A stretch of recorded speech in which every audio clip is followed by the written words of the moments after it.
여러분, 오늘 이 본문 말씀은 드로아 지역에서 한 집에 이 교회에 모여서 예배할 때 하나님께서 역사하신 내용을 기록을 하고 있습니다.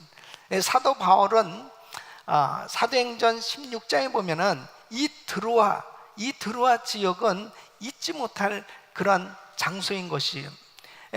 바울에게서는 아주 특별한 그런 장소입니다. 바울이 세계 선교 여행을 하는 가운데 2차 전도 여행 때에 그는 아시아에 가서 말씀을 전하고 싶었습니다.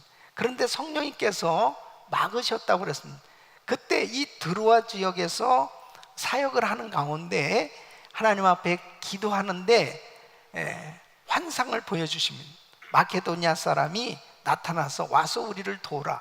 그래서 바울은 하나님께서 아시아가 아니고 유럽으로 보내시는구나. 그래서 그 즉시 순종해서 유럽으로 가서 복음을 전하게 됩니다. 그러니까 사역의 역사가 이 아시아에서 유럽으로 바뀌어지는 그 분기점, 그 중요한 역사의 그 현장이 바로 이 드로아였던 것입니다. 이 드로아에서 그렇게 하나님의 은혜를 경험했던 것을 이 바울은 잊지 못할 것입니다. 근데 사실은 원래 이 드로아 지역에 들릴 계획은 없었어요. 에베소에서 사역을 하다가 큰 핍박을 만나죠. 이것이 이제 3차 전도 여행 때인데 그는 고린도에서 배를 타고 수리아 지역으로 해서 이제 예루살렘으로 갈 그런 여정을 계획하고 있었는데 이 바울에게는 참 많은 핍박이 있었습니다. 그리고 바울을 해하려고 하는 그런 세력들이 있었습니다. 이 소식을 듣고 이 일정을 또 행선지를 바꿔서 이 드로아로 가게 됩니다. 그런데 이 드로아에 가서 일주일 기간을 가지고 전도하고 이제 내일이면 이 드로아 지역을 떠나게 되는 바로 주일날, 안식 후 첫날 주일날 이제 이 드로아 지역에 모인 성도들과 함께 예배를 드리게 됩니다. 그 예배를 드릴 때에 유도고라고 하는 이 청년이 3층 그 창문에 걸터 앉아서 말씀을 듣다가 이 청년이 심히 아주 졸고 있었습니다. 그러다가 그만 그 3층에서 떨어진 거예요. 이 누가는 이 사도행전을 기록한 누가는 의사입니다. 그러니까 실제로 죽었다 그렇게 진단을 한 거죠. 얼마나 큰 소동이 일어났겠습니까? 그때 바울은 그를 안고 기도를 합니다. 그 가운데 생명이 저에게 있다. 바로 하나님 앞에 그는 기도하고 그에게 하나님께서 놀라운 은혜를 주셔서 다시 살아나게 되어진 것입니다. 그때 또 그 현장에 있었던 모든 성도들이 큰 위로를 받았을 것입니다. 놀라운 은혜가 넘치게 된 거죠. 그래서 밤이 새도록 말씀을 전하면서 정말 큰 은혜의 집회가 이루어졌던 것을 볼 수 있습니다. 하나님은 어제나 오늘이나 영원토록 동일하시고 이 드로아 교회에 역사하신 그 주님께서 오늘도 이 자리에 임재하셔서 우리에게도 그 크신 은혜를 주시는 줄로 믿습니다. 그러므로 하나님을 사랑하고 사모하는 모든 성도님들이 예배를 드릴 때마다 정말 이러한 은혜를 경험하셔야 됩니다. 바로 하나님은 우리에게 은혜 주시길 원하시는데 바로 하나님의 그 놀라운 역사는 누가 경험할 수 있느냐 하는 것입니다. 저는 오늘 이 말씀을 증거하면서 정말 하나님의 교회, 이 초대교회 역사하시던 그 주님은 지금도 우리에게 역사하고 계신데 바로 우리 교회가 정말 예배를 드릴 때마다 하나님의 기적을 경험하고 예배를 드릴 때마다 하나님의 능력을 경험하는 이런 성령님께서 강력하게 역사하시는 교회 되기를 원합니다. 바로 여러분 한 분 한 분이 오늘도 사셔서 역사하시는, 죽은 자를 살리시고 하나님의 놀라운 은혜를 베풀어 주시는 그 하나님을 만나는 시간이 되시기를 예수 이름으로 축원합니다. 이 말씀을 통해서 어떻게 이 드로아 교회에 이런 놀라운 은혜의 역사가 일어났을까? 오늘날도 하나님은 이런 은혜를 베풀어 주시길 원하시는데 어떻게 하면 날마다 하나님의 은혜의 현장 속에서 그런 축복의 신앙생활이 될 수 있을까 하는 것입니다. 오늘 이 말씀 잘 들으시고 정말 예배를 드릴 때마다 하나님의 은혜를 경험하시고 그 놀라운 은혜를 여러분 삶 가운데 받아 누리는 그런 행복한 신앙생활 되시기를 예수 이름으로 축원합니다. 첫째는 은혜를 받으려면 은혜 받을 준비를 잘해야 한다는 것입니다. 여러분, 지금 이 드로아 교회는 한 3층쯤 되어지는 그러한 다락방, 큰 공간에 사람들이 모였어요.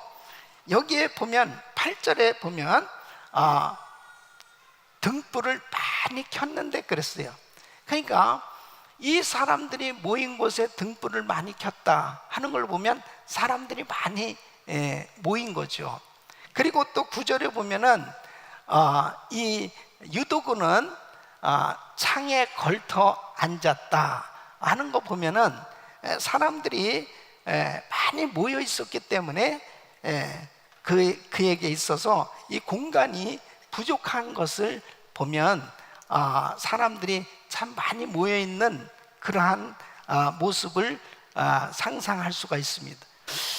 이 유도구가 이렇게 잘 준비되어서 정말 하나님의 말씀을 받고 있는 이런 상황 가운데 그만 실수해서 그가 이제 졸다가 바닥에 떨어져서 죽게 되어지는 이 사건의 주인공이 됐는데 그 이유가 뭘까요? 이 유도구는 자세가 삐딱했다마니 이 창에 걸터 앉아, 왜 창에 걸터 앉았냐고. 이게 더군다나 3층 난간이면은 상당히 높은 위치인데 그것도 그냥 걸터 앉아서 좀 제대로 정신을 차리고 말씀을 들었어야 되는데 아주 깊이 졸았다고 그랬습니다. 여러분, 성경에 보면 졸다가 망한 사람 많습니다. 근데 지금 이 유도구는 이게 졸다가 떨어져서 죽은 거예요. 이게 떨어져서 죽었다가 살아났기에 망정이지, 죽었으면 참 이게 그 교회에 엄청난 피해를 입혔지 않겠습니까? 유도구라고 하는 이름의 내용이 뭐냐면 다행이다, 그런 다행. 그래서 이름 그대로 참 다행히 살아났어요. 그래, 행운하다. 여러분 한번 생각해 보세요. 유도구가 교회 올 때마다 야, 저 친구 졸다가 떨어져 가지고 죽었다가 저 살아났대. 그런데 이 신앙생활 하면서 참 우리가 말씀을 들을 때 참 열심히 들으려고 하지만 이 졸릴 때가 있잖아요. 근데 하나님의 말씀은 정말 너무너무 중요한, 왜?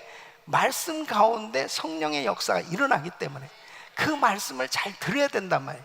그런데 이 자꾸 졸릴 때 이 졸음을 어떻게 해결하느냐, 굉장히 중요한 거예요. 여러분, 하나님의 말씀을 들을 때 정말 졸지 않고 그 말씀 가운데 성령님이 강력하게 역사하시는 이런 은혜를 받으려면 준비가 돼야 되는데, 첫째는 사모하는 마음이 있어야 됩니다. 사모하는. 그러니까 하나님의 말씀을 들을 때 기대감이 있어야 돼요. 오늘은 또 어떤 말씀일까? 또 저 말씀 가운데 하나님 역사해 주세요 하는 그런 기대감과 사모하는 마음을 가지고 말씀을 듣는 거하고, 기대감이 없이 말씀을 듣는 것은 전혀 차이가 엄청난 차이가 나타나는 걸 볼 수 있습니다. 그러니까 찬양을 드릴 때는 막 감격하면서 찬양을 드리다가 말씀 들을 때만 되면 그때부터 이부자리를 피는 사람이 있습니다. 예? 예. 그러니까 그냥 마음을 탁 놔버리는 거죠. 보세요. 성경에 보면은 정말 졸다가 망한 사람들. 요나는 다시스로 가는 배 밑에서 잠을 자다가 결국 바다에 던지우는 그런 불행을 겪지요. 또 삼손은 드릴라의 무릎에 잠을 자다가 결국은 모든 능력 다 빼앗기고 두 눈 뽑히고 정말 비참하게 최후를 마치는 그런 모습을 보게 됩니다. 여러분, 10처녀 가운데 미련한 5처녀는 기름 준비하지 아니하고 자다가 결국 신랑 못 만났어요. 예수님의 제자들도 주님께서 시험에 들지 말고 기도하라고 그렇게 말씀하셨는데 시험 들지 않도록 기도하라고 그렇게 주님이 당부하셨지만은 그들이 졸며 자다가 결국 시험에 빠지는 것을 볼 수 있습니다. 정말 영적으로 깨어 있어야 될 때요, 바로 영적으로 잠을 자다가 결국은 낭패를 당할 수밖에 없는 것이 이 마지막 때인 것입니다. 그래서 베드로전서 5장 8절에 보면 근신하라 깨어라 너희 대적 마귀가 우는 사자같이 두루다니며 삼킬 자를 찾나니. 여러분, 우리는 정말 은혜 받을 준비를 날마다 하고 은혜 받아 은혜를 누리는 삶이 되어야 될 줄로 믿습니다. 항상 준비되어져 있는 그런 자세가 얼마나 중요한 건지 몰라요. 바로 이 유두구는 은혜 받을 수 있는 그 현장에서 정말 준비가 제대로 되어 있지 않기 때문에 이러한 실수가 되었고 결국은 정말 큰 사건에서 그가 주인공이 되었습니다. 그러나 이 교회에 하나님의 은혜가 임했던 것은 많은 성도들이 정말 준비가 되었기 때문에 하나님의 놀라운 은혜가 임했던 것처럼 우리 사랑하는 성도 여러분 한 분 한 분이 정말 주님 앞에 나올 때마다 은혜 받을 준비로 항상 준비된 자세로 주님의 은혜를 체험하시기를 예수 이름으로 축원합니다. 두 번째는 깊은 신앙심을 가져야 어려움을 당해도 흔들리지 않는다는 것입니다. 여러분, 어떤 어려운 환난 속에서도 흔들리지 않는 이 깊은 신앙심이 얼마나 중요한지 모릅니다. 환난을 당해보면 두 종류의 사람이 나타납니다. 한 종류는 예배를 떠나고 교회를 떠나는 것입니다. 그리고 결국 시험에 빠지는 것을 볼 수 있어요. 그런데 한 종류는 더 하나님을 가까이 하는, 그리고 결국 하나님 앞에 나가서 그 어려움을 극복하고 위대한 승리자가 되는 걸 볼 수 있습니다. 하나님의 기적을 경험하는 삶은 결국 깊은 믿음의 신앙심을 가질 때 하나님의 역사는 계속 나타나게 되는 걸 볼 수 있습니다. 보세요. 지금 이 드로아 교회는 이렇게 말씀을 열심히 들으면서 은혜를 받고 있는 가운데 뭐가 꿍 하면서 이 유두구가 그냥 3층 난간에서 떨어져 가지고 결국 죽었습니다. 그래서 소동이 일어난 거 아니겠습니까? 야, 사람이 죽었어. 그러면서 20장 이 19절 말씀 보면 9절 말씀 보면 유도구를 하는 청년이 창에 걸터 앉았다. 깊이 졸더니 바울이 강론하기를 더 오래 하며 졸음을 이기지 못하여 3층 누에서 떨어지거늘 일으켜보니 죽었는지라. 그러니까 이 누가는 의사거든요. 그러니까 누가가 지금 이 말씀을 기록하고 있거든요. 그러니까 확실히 죽은 거예요. 그러니까 얼마나 당황하고 정말 그 분위기가 어떻겠습니까? 그런데 바울을 보세요. 바울은 이런 상황 속에서 그는 10절 말씀 보면 바울이 내려가서 그 위에 엎드려 그 몸을 안고 말하되 떠들지 말라 생명이 저에게 있다 한단 말이에요. 그러니까 정말 이러한 엄청난 환난 속에서 바울은 전혀 흔들리지 않는 모습을 봅니다. 그리고 이 유두구를 안고 기도할 때 하나님께서 저에게 생명을 주신 줄로 믿습니다. 입술에 생명이 저에게 있다. 여러분, 하나님 앞에 정말 힘들고 어려운 그런 환난과 고난이 닥쳐오는 그런 순간에도 흔들리지 않는 믿음을 가질 수 있기를 예수 이름으로 축원합니다. 깊은 신앙심이라는 것은 막연한 것이 아닙니다. 바로 우리의 삶의 현장에 끊임없는 시험과 환난이 닥쳐올 때 있어요. 예기치 못하는 환난이 닥쳐올 때 있어요. 기도를 많이 해도, 열심히 봉사를 해도, 열심히 신앙생활을 잘해도 예수님이 함께 탄 배가 풍랑을 만난 것처럼 그런 풍랑을 만나는 그런 일들은 얼마든지 일어날 때가 있습니다. 그러나 바로 깊은 신앙을 가지면 바로 하나님을 의지하고 믿음으로 나갈 때 그 어려움을 극복하고 하나님이 만져주시는 그 은혜를 경험하게 되는 줄로 믿습니다. 이렇게 유도구가 죽었다고 하는 이야기를 듣고 소동이 일어났습니다. 그런데 바울은 떠들지 말라고 하면서 그를 안고 기도할 때 저에게 생명이 있다, 바로 믿음으로 고백하고 기도할 때 그 장소는 시험의 환난의 장소가 기적의 현장, 축복의 은혜의 현장으로 바뀌어진 줄로 믿습니다. 우리 삶의 현장에는 이런 어려운 일들이 많이 있어요. 그러나 바로 하나님 앞에 깊은 신앙심으로 믿음으로 반응하고 나가면 반드시 하나님께서 화를 복으로 바꿔주시고 환난을 축복으로 바꿔주시고 위대한 하나님의 역사가 일어나는 줄로 믿습니다. 세 번째는 하나님의 복음을 전해주고 싶어하는 이 열정과 그리스도를 알고자 하는 이 애타는 신앙이 있어야 하는 것입니다. 여러분 보세요. 바울은 이제 내일이면은 이 드로아 지역을, 이 교회를 떠나야 되는 것입니다. 그때에 바울의 마음에는 이 성도들에게 정말 복음을 전해줘야 됩니다. 전해줘야 될 말이 너무 많은 거예요. 이 성도들을 정말 언제 또 만나겠는가? 그러니까 이 전해주고 싶어하는 이 말이 너무 많으니까 7절에 보면 밤중까지 계속 말씀을 전했다고, 또 9절에 보면 바울이 강론하기를 더 오래 하매, 11절 보면 날이 새기까지 이야기하고 떠나. 그러니까 완전히 밤을 새워가면서 말씀을 전했어요. 설교를 가장 오래 한 사람이 바울이에요. 이런 말이 있어요.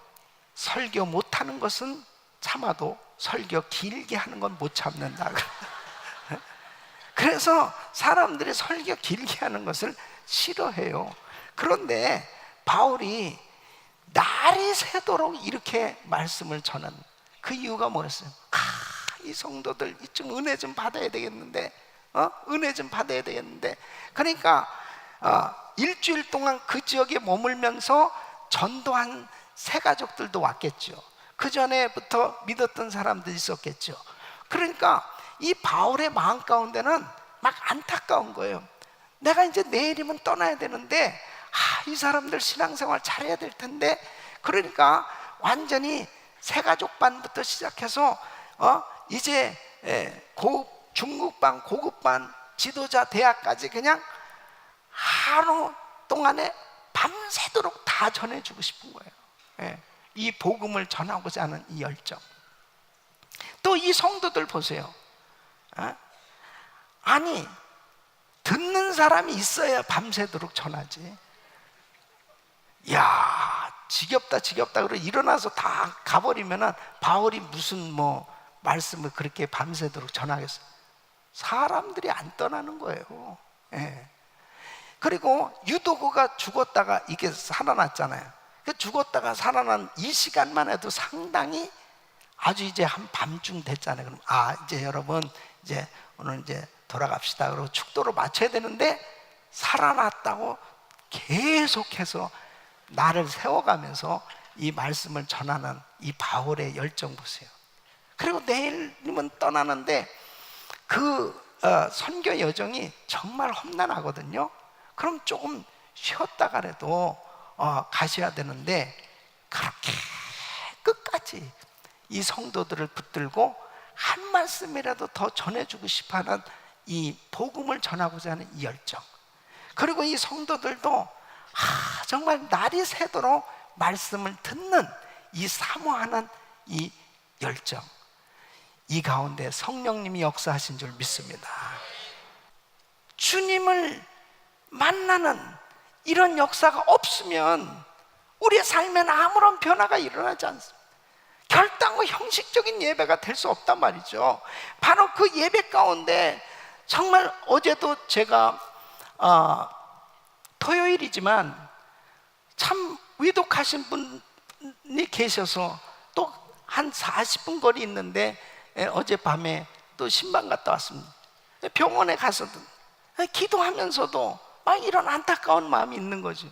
아픈 성도들을 보면은 이분이 일어나셔야 되는데 그냥 한번 안수하면 그냥 벌떡벌떡 일어나고 좀 기적이 일어나야 되겠는데 막 이런 마음이죠. 여러분, 아파보지 않은 사람은 그 건강의 소중함 잘 모르잖아요. 그러니까 저는 아픈 성도들 보면 너무너무 안타까운 거예요. 그러니까 화요일 날도 예손 모임을 만들고, 이것은 정말 불치병, 인간적으로 어떤 면에서 해결할 수 없는 이런 병은 주님이 정말 역사해 주셔야 되는데, 그러니까 이렇게 예배 한번 드릴 때 주님이 만져주시는 은혜가 나타나야 된단 말이에요. 기적이 일어나야 된단 말이에요. 그러려면 복음을 전해주고 싶어하는 이 열정에 플러스 그리스도를 알고자 하는 애타는 그런 사모하는 성도들의 믿음이 반응될 때 우리 주님이 역사하신 줄로 믿습니다. 결단코 신앙생활 예배 드릴 때만 형식적인 예배 드리면 안 됩니다. 하나님을 만나고자 하는 간절한 사모함이 있으면 우리 주님은 반드시 그 가운데 역사해 주시는 거예요. 기적이 나타나는 것입니다.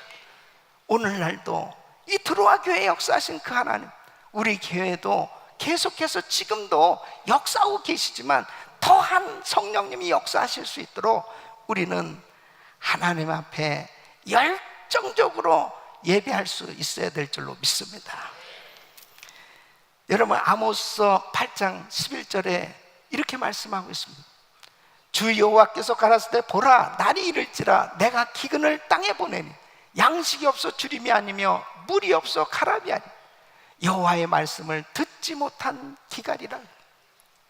양식이 없어 주림이 아니고 물이 없어서 가람이 아니고 마지막 때의 현상은 하나님의 말씀을 듣지 못한 기갈이라고 했습니다. 그러면 여러분, 지금 말씀 홍수 시대인데 무슨 말씀입니까? 사모함이 없다는 거죠. 사모함이 없으면 아무리 선지자를 통해서 하나님의 말씀이 전해져도 그 말씀이 자기 것이 되지 못하면 말씀을 듣지 못한 기갈이 되는 것입니다.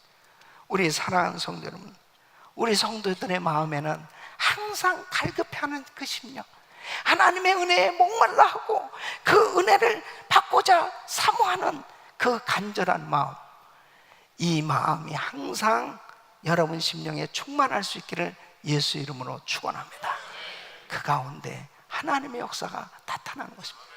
이번에 2주 동안 사할린에 가서 티드를 인도하고 또 14시간 기차를 타고 노블리키라고 하는 그 미전도 정적 지역에 교회당이 이제 건축되어서 그것을 건축하는 것도 어렵습니다. 그러니까 자재를 그 유준호 사할린에서 그곳까지 그 성도들이 몇 번씩 실어 나르면서 그 성전을 건축한 겁니다. 완전히 지금 완공되지 못했지만 그래도 예배는 다 드릴 수 있을 만큼 만들어졌어요. 그 가운데 예배 드리는데 너무나 감격스러운 거예요. 너무나 감격스러운. 그 귀한 영혼들이 그곳에서 구원받을 것을 생각하니, 그리고 그곳에 온 사람들에게 정말 예수님을 전할 때 너무나 감격스럽습니다. 14시간 타고 갔다 14시간 타고 오는데요, 진짜 그 복음을 전하는 일이 아니라면 아마 너무 지루하고 힘들었을 거예요. 근데 정말 너무나 행복한 시간이었어요.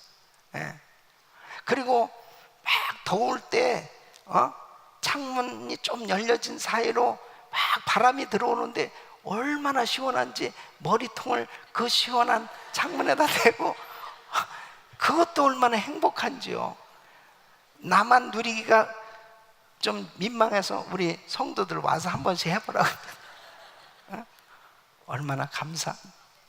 우리 탈북민 집회를 하면서는 이 TD에서 은혜 받은 성도들이 모이니까요, 또 말씀 집회가 되니까 얼마나 사모하는지 그 사모하는 마음 가운데 말씀을 들으니까 충만한 은혜가 임하는 거예요.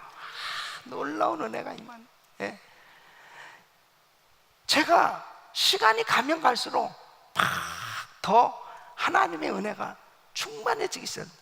이 대전 집회 때는 정말 성령님이 강력하게 역사하시는 그런 은혜를 경험하게 됩니다. 할렐루야. 하나님 감사합니다. 주님 감사합니다. 복음을 전해주고 싶어하는 이 열정이 이 심령 속에 막 충만하니까요, 시간이 지나도 계속해서 지금도 역시 마찬가지입니다.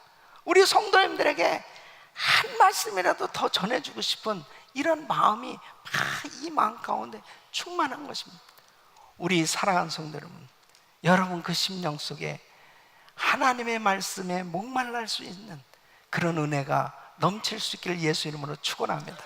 우리 성도님들 이 복음 전하는 일에 막 열정이 식어지지 않기를 예수 이름으로 축복합니다.